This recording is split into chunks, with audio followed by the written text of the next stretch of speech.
Well, good morning. I'm Jane Landry. On the behalf of the Accounting and Business Department, I'd like to welcome you to the 2013-2014 Boyd Davies Executive-in-Residence. I'd like to extend a special welcome to the members of the Board of Trustees, administration, faculty, staff, and Cheri Hitt and Emma Hitt, son and daughter of our executive. And last, but certainly not least, PCC students. Boyd Davies Executive-in-Residence Award was established in 1988 as a means to allow students to connect with successful business people, to hold these business leaders up as examples of businessmen and women, and therefore allow our students to interconnect with someone that we value as a success. So certainly this award is focused on them. This is our 27th year for the award, and I believe it is an award that has provided our students with excellent examples in business leadership, some of who are here today. Our executive grew up in North Dakota. Even at an early age, she recognized Kansas was in her destiny. She would sit on her dad's knee reading a High Plains journal and picking out ranches in Kansas she wanted to someday own. Years later, she would come to Pratt, Kansas, and no, she was not. After having her children, she started a daycare business, which provided her the opportunity to earn an income as well as spend quality time with her children. During this time, she completed courses online and in the evenings. As her children grew older, she recognized the need for a change. She acquired the Pratt's Farm Bureau Financial Services Agency in 2005. Our executive has been recognized as a leader in insurance business by receiving the following awards. In 2006, she received the Kansas West Property Casualty Rookie of the Year. In 2007, she achieved Super Paysetter. 2008, qualified for All-American. And in 2010, she received both the Kansas Rural Commercial Agent of the Year and was MDRT qualifier. She has stated that the award that means most to her is the Building a Professional Practice Sales Goal, which is an award given to an agent who had taken the initiative to successfully expand their agency and enhance their services that they provide to their customers. To me, this award is our executive. As I have visited with our executive and read about her, I come to realize she views being an insurance financial advisor as one who is passionate about helping people plan for the future and then assisting them in time of need.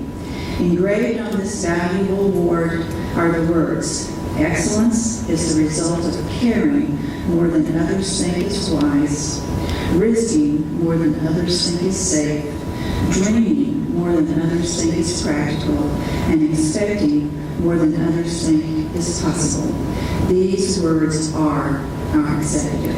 Members of the audience, it's my pleasure to present 2014-2015 Boyd Davies Executive-in-Residence, Cheri Hitt.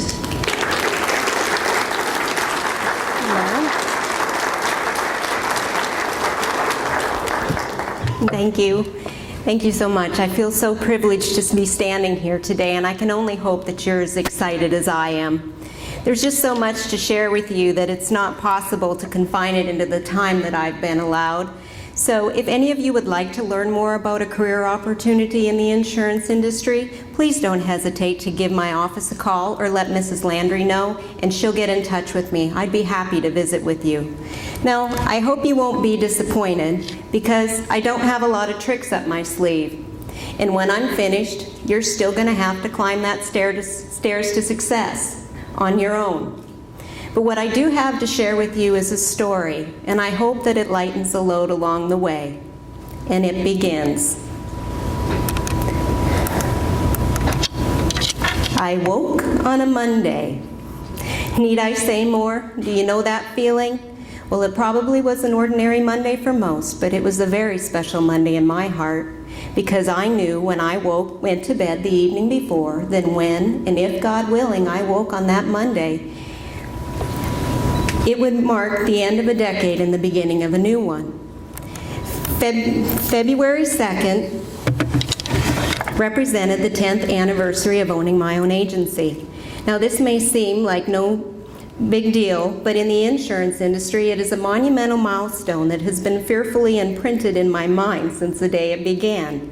And because of that, as I opened my eyes that morning, I was filled with a great sense of accomplishment in that I was closing the door on what seemed like a lifetime of experiences and carrying forward with me what I had learned in anticipation of what the next decade would bring. Now, as my Monday mania progressed, which in the insurance industry that tends to happen, I noticed that Mrs. Landry's name appeared on my schedule for later that day. When she arrived, I invited her in, and once she had settled, she began talking about the college. And as I listened to her, I was very humbled to discover the reason for her visit. It was an emotional moment for me, the reasons for which I will share with you later. But I knew that because of these emotions and the bustle of the day, that I just needed some time to step back, pause, and reflect on what I was truly being called to do. So after a quiet drive home and a long walk with my dogs, I contemplated the possibility of this particular chance happening on this particular day. Now, it didn't take long for me to know that in my heart, that even though I'd rather poke needles in my eyes than stand before an audience and present a 30-minute speech, that there was no doubt I was being called to task for a reason, and I accepted the invitation to stand before you today because of the simple chance that my story might touch one of your lives enough to make a difference. Because you see, today isn't about me. Today is about you. And although I probably don't know who many or most of you are, I do know you because you are me. Not long ago, I sat out there in one of those chairs, a non-traditional student, with the hopes of what my future will hold. So again, that's the reason I'm here today, to share with you my journey to success and a few of my pains. Because I truly believe that if you're willing to make the efforts and the sacrifices necessary, you too can make a change. And that is the ultimate success. I was born and raised on a farm in northern North Dakota, and when I was a little girl, I'd sit on my daddy's knee to look at the High Plains Journal. And I'd always look at farms for sale in Kansas, and I'd tell him, I'm going to live there someday. Well, I guess Kansas has always been calling my name, because at age 19, the adventure began, and I rolled down the bumpy cobblestone streets of Pratt. I knew I was home. I could just feel it, and I couldn't wait to come to know it and the people here. I spent my first years here part-time waitressing at the Club d'Est, bookkeeping for Pratt Interiors, and as a librarian aide with Mrs. Roebke's at the Pratt High School. And then shortly after my son was born, I opened a home daycare because it was very important to me to be part of both of my children's lives. And daycare allowed me that opportunity to earn an income and still be able to be with them every day. Now, during this time, I was also a college student. I took most of my courses online and in the evenings, but as the children grew older and became active in school, I wasn't always able to get away for these functions, and I recognized that there was a need for a change. So with the show of hands, can you please tell me how many of you circled insurance agent with your high school counselor? Anybody? Well, I think I circled microbiologist and subscribed to Scientific America. Maybe I'm lost. Sorry, my clicker's not doing too good. Oh, I just gave it away. Sorry. That was a... Well, I was going to say, I was going to give you all the money in my pocket if you could guess on...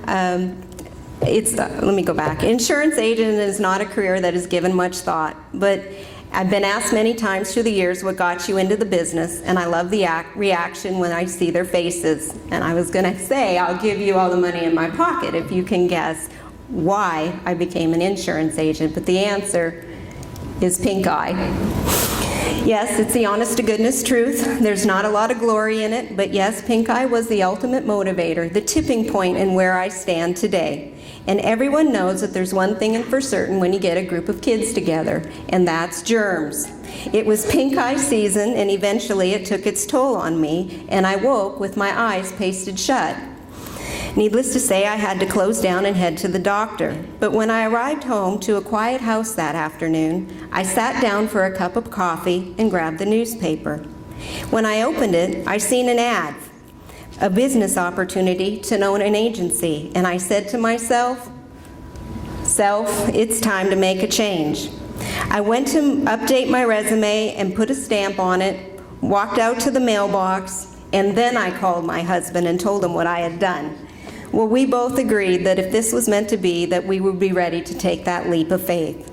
It was a few days after the phone rang and the interview was set up when they checked me for my pulse and they took some IQ tests, and I obviously must have passed with flying colors because then another interview was set up, and then my company's manager joked that it ended with me interviewing them. But there was still one huge hurdle between me and starting my business, and that was state board licensing. Now, requirements have changed since I began in '05, but to be offered a contract at that time, you had to be fully licensed in all lines of insurance and insecurities. The company only offered this contract on the first of every month, so I had about 3 weeks to accomplish this goal, which was no easy task. Especially come to find out that the state makes every effort to fail you, and the test is full of trick questions. That doesn't happen, does it? So I knew what it was going to take, but I had a lot of confidence, self-discipline, and with a very limited budget, I moved forward to pursue my licenses. I packed more information into my brain in those 3 weeks than I thought humanly possible. And on my way to the last test, I was frantically sobbing from exhaustion because I knew what it would take, what was at stake if I didn't pass. And as I listened to my heartbeat in my throat, I pushed the button to submit my score, and what after seemed to be an eternity, the P word popped up. My life was about to change. I had all the necessary qualifications in my tool belt, and I was offered a contract with Farm Bureau Financial Services. I was an expert now, right? Far from it. I still had a long road of learning ahead of me, and it wasn't long after I took a drive to Manhattan, Kansas, and I pulled up to that corporate office in my Robin Blue Dodge minivan with 3 hubcaps. I opened that door to a lifetime of opportunity.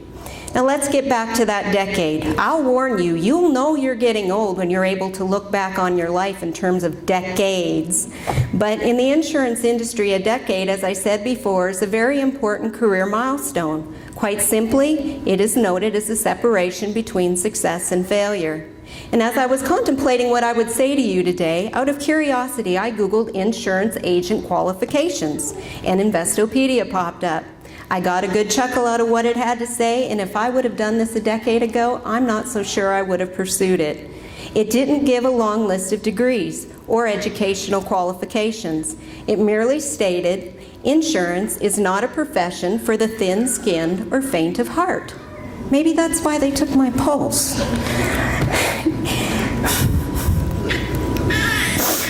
It is not ideal, I repeat, it is not ideal for those who view themselves as introverted, soft-spoken, or afraid of conflict. How many of you did I lose right there? They must be people who love the thrill of the hunt. Hey, I love to hunt, and it requires entrepreneurial spirit and the ability to take the initiative to make things happen. Now we're talking. That's right up my alley. But unfortunately, I was still faced with that horrifying obstacle of that grim statistic. Less than 1 out of every 10 agents that start this business completes 10 years. It is estimated that 92% of agents fail. So now you know why February 2nd was such an important day to me. I had made it, but I can assure you it's still no easy street. Through the years, the statistics have proven themselves, and many agents that I began my career with are now gone. But some of them, those that still remain, are some of the highly respected in the industry. So why do so many not succeed? Well, one of the obstacles I was faced with was the reputation of the industry. Being young, I hadn't really developed any notions about insurance or agents or the industry. However, I quickly learned from the awkward silence I received from families and friends of the monkey in the room. Now, through the years, I have noticed that the insurance industry has not chosen to take a very reputable presence in the marketing of their products. But I must admit, they're some of my favorite commercials. So how many of you have an insurance agent? How many of you know your insurance agent?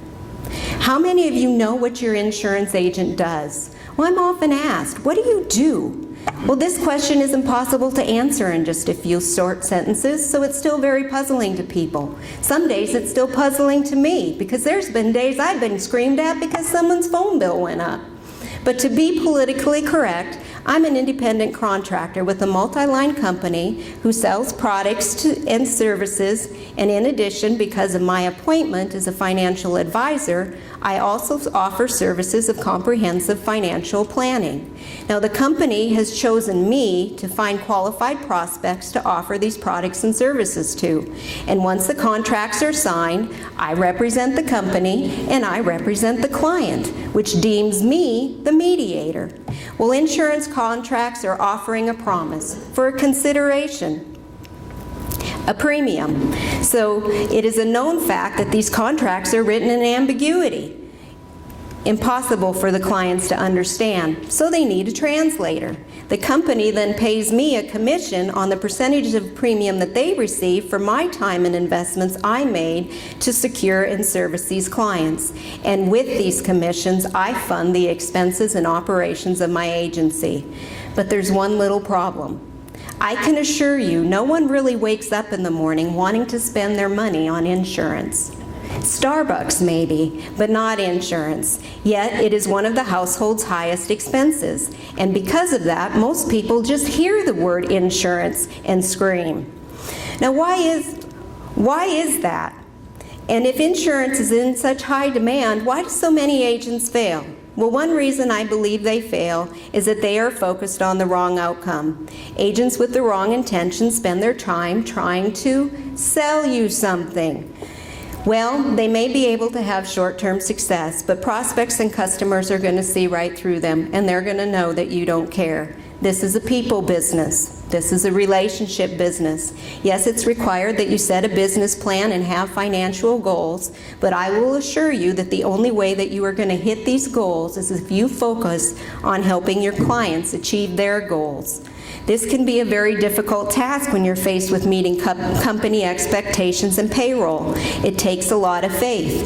But if you wake up every morning doing what's best for others every day, I assure you, your efforts will be worthwhile. So there I stood, one small producer in a marketplace saturated with competing products. I could sense a need for a change to set myself apart qualitatively from my competitors and to be different in order to overcome this industry stigma. But caring for people came naturally for me. It is what I'd spent my life doing. Products and pricing, they're all out of my control. I had a new commodity, and my focus was not on selling something. It was on helping clients find solutions to their problems. With the support I received from the community, I quickly learned that this commodity was contagious, and it appealed to a whole lot of customers. And it was contagious. Now, there's a lot of truth in the statement that the industry is not for the faint of heart. Caring for people can be exhausting. It takes a strong set of shoulders for people to lean on, and because it's going to require you to help people when they've just encountered a loss, and they may or may not be at their best. Whether they accidentally flushed their dentures down the toilet, true story. Or their goat got out of the fence and is standing on their neighbor's car, true story. Or if their basement is flooded from sewage and company's on the way. Or even the unthinkable, a death in the family. Although you woke up with a long list of requirements and expectations to get done that day, at that very moment in time when your client calls, they must know that regardless of what else you have happening or how many other clients you have with other problems that may or may not be more important, that they must know that you sincerely care and that they are the most important to you at that time. Now, I've also had to painfully accept that there are just those people who are impossible to help. So you've just got to love those people and spend a lot of time praying for them. So what do I do? What do I really do? I'm in the life business. Life happens and I'm there to help. I teach, mentor, serve, and help people protect themselves from the unforeseen through all stages of their life. And it's not just 8 to 5. It follows me everywhere I go. It's a lifetime commitment. Now, with the clap of hands, will you please tell me how many of you watched the sunrise today? With the clap of hands, will you please tell me how many of you watched the sunset today? Trick question, seeing if you're paying attention. Well, every day X amount of people are born. Every day X amount of people go to college. Every day X amount of people buy a car. Every day X amount of people get a job. Every day X amount of people get married. Every day X amount of people buy a house. Every day X amount of people retire. Every day X amount of people pass away. We all have some of those dates in our mind, those days that the sun rose, and by the time the sun set, our life was changed forever. Sometimes for the better, sometimes for the worst. If your client knows that you care, you will be the one that they reach for first when life happens. Now, this concept was introduced to me on my first day in the business when a family walked in at 8:15 a.m. because their wife, mother, grandmother had passed away the night before. They were on their way to the mortuary and they needed to know what life insurance she had in force to bury her. Now, this first experience made a lasting impression on me on the role that I was going to be playing in many families' lives. Since that day, I have shared many sorrows. I've processed hundreds of death claims, and from the loss of loved ones to devastating perils that have destroyed crops and farms and livelihood, I've embraced their pain, and I have felt it as though it were my own. Another important date that's forever imprinted in my mind, which I'm sure may be in many of yours, is May 4th, 2007, when an EF5 tornado hit our neighbors in Greensburg. I recall watching the storm roll across the Kansas prairies on radar that evening with my family, and there was silence when we watched it make a direct hit to Greensburg, and then my husband sprinted for his EMT uniform and was out the door. I continued to listen to the scanner that evening and prayed that everyone would be all right. And then I heard an address. I'd written that address many times, and my heart sank. I was at their farm at the break of day, and all that remained was debris, and one of my clients was gone. I share this with you because earlier that spring, that client had come to my office to review his insurance policies. And during that review, he shared with me a story from the front line of the Battle of the Bulge. He explained to me that because of a snowstorm and a union strike in the New York harbor, that his country had failed to send them the supplies that they needed to defend themselves. So the only chance that they had to win or to survive was to stay one step ahead of the enemy. Now, the time that he spent sharing this story with me is very precious. And even though he had come into my office that day for me to help him, he was the one who had forever changed my life. He had taught me an unforgettable lesson about leadership and teamwork. Now, I've never had the opportunity to meet the mother, the wife, the grandmother who passed away the evening before my first day as an agent. But since that time, I've had the privilege to come to know and share in the lives of many legends who have since passed away. And I miss the sound of their voice walking in the door. So you see, without this career, without the efforts to pass that test, without taking that leap of faith, without the newspaper ad, without pink eye, without my father showing me the High Plains Journal, I would have missed out on knowing some of the greatest people who have ever walked the streets of Pratt. They all have a story to tell. Listen to them, learn from them, remember them. Whether you return to the communities that you came from or embark down the streets of a new one, these streets are filled with people who have paved the way for you. Model yourself after those that you feel have been successful by making the right choices. Thanks to Farm Bureau Financial Services' investment in me, I have had the privilege of spending time and learning from some of the best in the industry and other remarkable individuals. Some of those most noted are Conk Buckley, Gary Kinder, and recently Robert O'Neill. I am very grateful for the time that these individuals have taken to share their stories to help me, and I have modeled my business after these individuals, taking bits and pieces of their work ethic and molding it into the operations of my agency.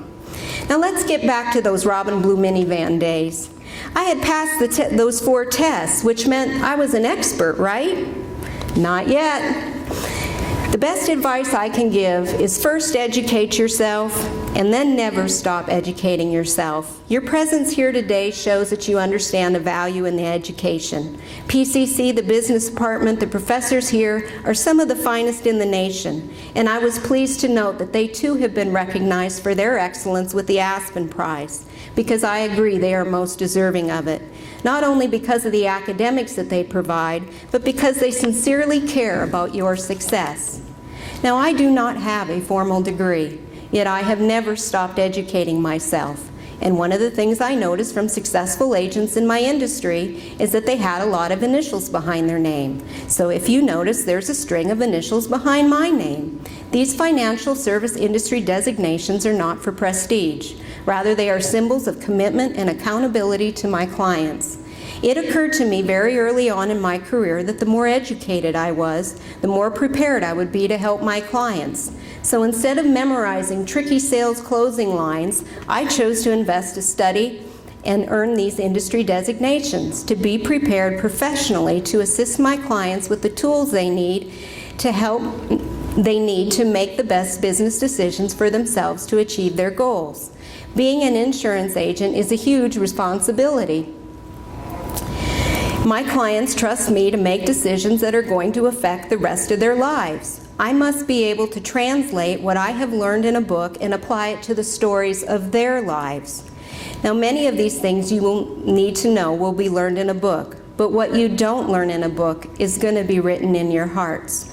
And the day's going to come when you enroll in your last semester of classes, and hopefully you'll receive your diploma, but you will receive a report card for the rest of your lives. And the learning and the experiences never end. Now, those of you that know me would agree that I'm a very independent person. I tend to try to do everything myself, and I rarely ask for help. But I realized early on that in order for our clients to receive the best service possible, I needed to build a team. I needed to duplicate myself. So the hunt began to find others who were not only qualified, but more importantly, who shared my same goals and values. Now, one thing for certain in this industry is change. Humans can only handle so much information at once or they're overwhelmed. And insurance policies that were once written on tablets and have now grown to over 40 pages and then some of compliance. Government rules and regulations, technology and policy languages are constantly changing, and we are constantly adding more products and services. There's just not enough hours in the day to keep your pencil sharp. So I decided that the best way to be certain that my clients were getting the care that they deserved and the best investment that I could make with their premium dollar are sitting amongst you. I have built a team of some of the finest professionals in the industry, and the 6 of us working together as a team to service your policy gave us a 6-to-1 advantage. Now, 2 of our team members have been with me since the day I started my agency, and if I were trying to explain all that they did for me, we'd be here for about another 3 hours, so I'll keep it short. Jamie Woody and Melissa Kraft had been along my side through thick and thin to provide excellent customer service as well as supporting my role as an agent. My first choice was an easy hunt. I asked my husband Pat to join the team. He too had a love for people, and it only seemed natural because we did everything together. Why not work together too? With his background as an EMT, we quickly discovered that his niche was the health insurance industry, and it was the perfect fit. It was then Pat and I decided that if we were going to continue to grow a professional team, we needed to build a professional environment. Our current location was at the same building as a laundromat, and it didn't take us long to realize that when we would have to stop the conversation because the walls were shaking from the spin cycle, that it was time to find a new location. Oh, I want to go back and show you his face there. Well, Pat found an old rundown building, and after about 4 months of extensive renovations, we opened our doors in January of 2008. This office provides an excellent environment for our team to service our clients and was a well worthwhile investment. Now, later in that year, Mary Ann Stratford became a member of our team. With over 20 years in the insurance industry, she has proven to be an excellent choice, and she has enhanced our ability to build upon and service our clients. And anyone who walked in the office would agree that she just shines with care and concern. And not long after that, I invited Chris Westerhouse to join the team to help service our crop insurance clients, because I could see that with all of the changes in the rules and regulations being made up in Washington, that this alone would be a full-time job to service these policies, and that I owed it to my clients to have the attention that they deserved. With 4 years of experience in crop adjusting, Chris has the leading edge in the policy contract language and performance, and he has been the perfect fit to our team. Every day we face challenges, going above and beyond to achieve superior customer satisfaction by putting our clients' needs first, and also by supporting each other to lighten the load. Yet even during the toughest days, behind the scenes, we always keep it lighthearted and fun. Then, on October 23rd, 2011, the unthinkable happened. But this time, it happened to us. Shortly after sunrise, I rushed Pat to the emergency room. 45 minutes later, he was in ICU. And 5 days later, as the sun set on October 28th, we were faced with the cold reality that his time remaining with us was now confined to months. And the pain that we had helped so many clients face was now ours to share. I am sharing this with you because it has been during that time that it became very obvious to me the strength that comes from team building. And although my mother tells me that the first sentence out of my mouth was, "I can do it," and it's very hard for me to ask for help, it was very hard for me to let go, and even though I had my team in place. But sometimes you just have to fall so your team can catch you. You must trust them to do the job that you have hired and trained them to do. And because of all of their loving support and many extra efforts, I was personally able to care for Pat through his illness and still maintain the level of professionalism I needed to care for my clients and operate my agency. Pat, too, is now listed among the legends of Pratt. But the love that we share for our community and the people here is still very much alive. He is still my partner, but now in a much more special way. I will be honest with you, it's not been easy, and as many of you personally know, the pain doesn't go away. You just slowly learn to live with it. But with the gift of God's grace and the commitment of my team and the support of the community, I have been able to continue fulfilling my purpose. Wasn't going to do that. Now, let's get back to that sunrise. Remind me with a clap of hands, how many of you got up this morning and watched the sunrise? Yeah. Okay, let's try this again. With a clap of hands, please tell me how many of you will get up tomorrow, go outside, and watch the sunrise? Then my efforts have been worthwhile. You see, each day we are blessed with a sunrise, a new beginning that clears the slate and gives each of us an opportunity to make a difference in the world, even if in the smallest ways. And I can assure you that if you opened your eyes this morning, if you are here, there's a reason. You have purpose. You can't define your life in terms of an occupation, but we all have an obligation to each other to use our talents to help society. And no matter what you choose to do, it contributes to the process of humanity. It completes the network of life. So what's your worth? What's your purpose? Not all of you here are meant to be insurance agents, but there's certainly a percentage of you that are, and I encourage you to pursue it. But we all have skills that are equal in value, and whether it is the first smile the customer sees when they walk in the door, or if they're sitting in a quiet office entering data on a computer, or if you're called to be the leader, we're all members of the team, and it takes all of these members to make the team work. So here I stand, at the beginning of a new decade, unknowing what my future will hold, or even if I'll be here at the end of it. And because of this, the only thing that's precious to me is the present. And to be standing here today and to be listed amongst the names of the businessmen and women who have been given this award in the past is truly an honor. Thank you. It's a great way to start.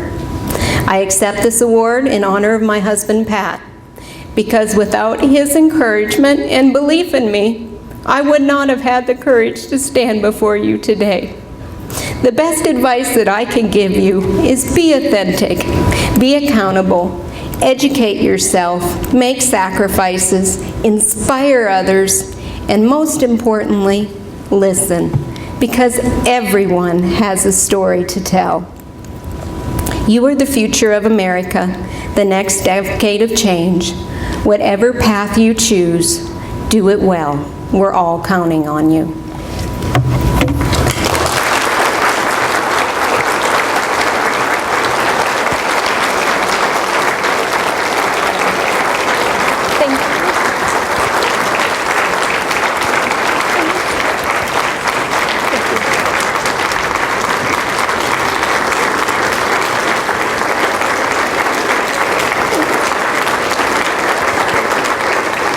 Thank you.